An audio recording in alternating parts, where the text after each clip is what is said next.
Olá pessoal, tudo bem com vocês? Vamos falar hoje sobre gráficos e tabelas. Gráficos, tabelas? Isso não é aula de geografia? Mas isso parece matemática. Ué, vai dizer que você nunca viu um monte de dados estatísticos, de gráficos, pizza, linha, colunas dentro dos livros de geografia. Se você olhar, a geografia é a irmã da estatística. Através desses dados que nós vamos conseguir descobrir toda a paisagem que está em volta aí. E paisagem é geografia, né? Não? Então, para isso, vamos entrar no ramo da matemática, vamos estudar estatística, vamos entrar nesse processo também aliado à cartografia. Os infográficos nada mais são do que a ligação dessas tabelas, desses gráficos, com a cartografia. Imagina que dados matemáticos são colocados dentro de mapas. E aí nós temos a união de todas essas ciências. Lembra que a geografia é isso, gente, a ciência que vai fazer a conexão de todas as outras. É todas essas ciências, a matemática, a física, a biologia, a estatística, todas elas vão estar conectadas para conhecer o mundo. A geografia é isso, não é? A ciência do mundo. É a análise de todas as modificações, de todos os processos que acontecem aí no mundo. Então, nada mais do que a gente entender e conhecer o raio-x de tudo para poder sacar essas situações.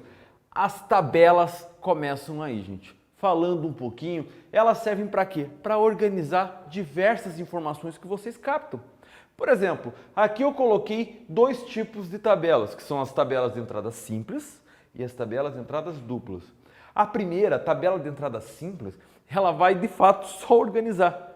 Então, por exemplo, eu fui lá na feira e comecei a pesquisar chocolate em barra, o preço que estava, a maçã, a banana, o biscoito, o pão de queijo, o pão com geleia, a granola, o suco de laranja.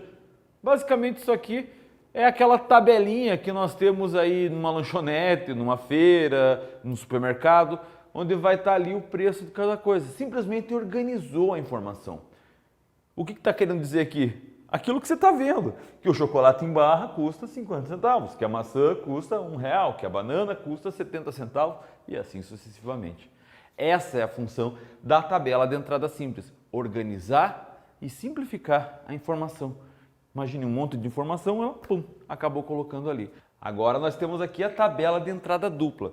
Vamos ter o quê? Duas informações aqui. Eu vou ter a altura e o peso, uma em metros e outra em quilos. Tá certa a tabela? Não, ela está errada, tem uma pegadinha aqui, ó. Tá vendo aqui o asterisco, ó? Um asterisco, aqui está dizendo em metros, em quilos. O que é altura em quilos? Não existe, né? Então a gente precisa delimitar, a gente precisa organizar isso aqui. Então vamos fazer o seguinte, vamos colocar aqui, ó, peso, vamos colocar dois asteriscos aqui. Então, em quilos, vou colocar dois asteriscos aqui, ó. Agora sim, agora tá certo. Por quê? Porque eu estou referindo o peso para quilo. Entendeu? Enfim, vamos ter aqui, pessoal, duas entradas. Vamos ter, ó, André tem 1,10 m e peso 35. João tem 1,05 m com 28,5 kg. Marcos tem 1,10 m com 33,5 kg. Aqui já nos permite fazer cruzamento de informações. Por exemplo, qual que é a média de peso corpóreo das crianças aqui no caso? Até porque 1,10 m só pode ser criança nesse sentido, com esse peso, né? Não? Enfim, nós vamos ter aqui então uma forma de fazer uma média. Então eu vou perceber que a massa corpórea do Marcos, ela é maior do que a massa do André, ou menor, tanto faz ali, depende do cálculo que você vai fazer. Essa é a ideia das entradas duplas, e aí pode ter tripla, quádrupla ou quantas for o caso. Vai me permitir fazer cruzamento dessas informações e estudar melhor o espaço geográfico. Está entendendo como que funciona esse esquema aqui? Agora, quando nós utilizamos as tabelas, ela serve para organizar esse processo. E quando nós precisamos apresentar essa tabela, o melhor formato é jogar ela num gráfico. Os gráficos, então, como está dizendo, são usados para facilitar a leitura do conteúdo. Qual conteúdo? Conteúdo da tabela. Então, já que ele representa as informações de maneira mais visual.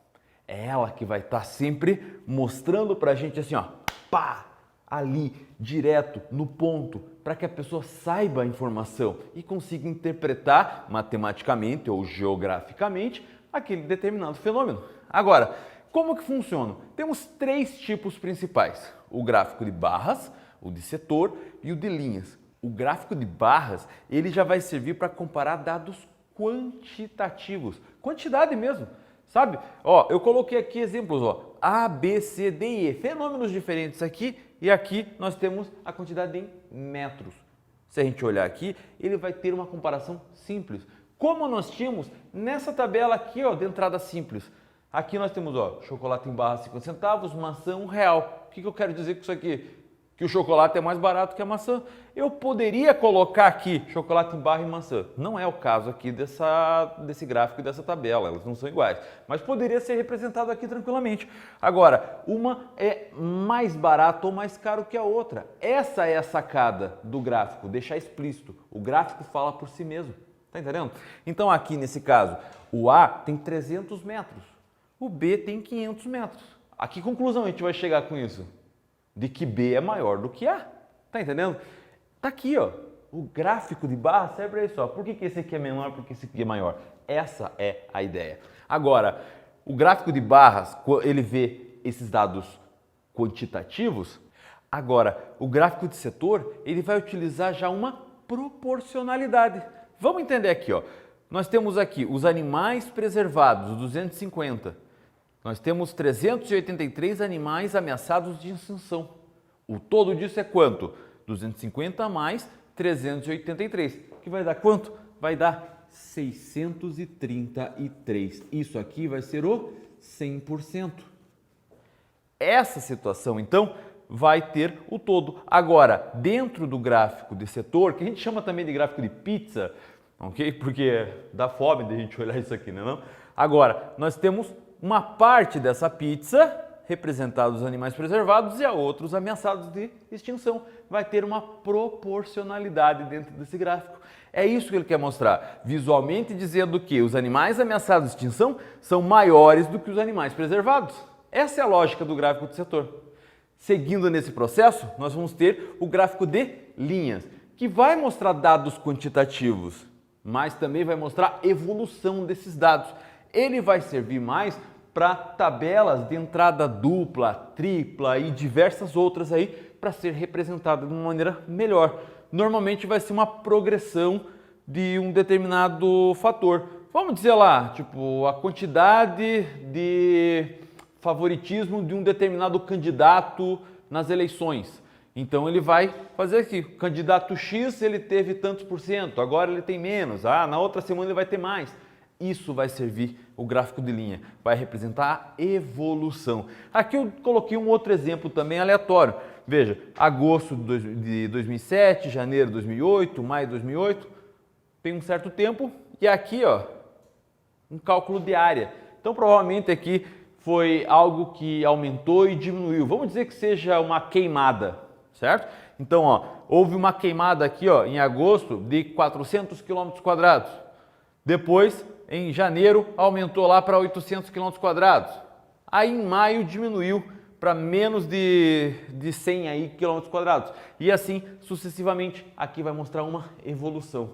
Percebam, gente, que as ciências elas estão todas ligadas. Quem iria pensar que na geografia iríamos estudar matemática, não é não? Mas a matemática é de extrema importância dentro da geografia, porque ela vai ajudar a gente a compreender o mundo em que nós vivemos.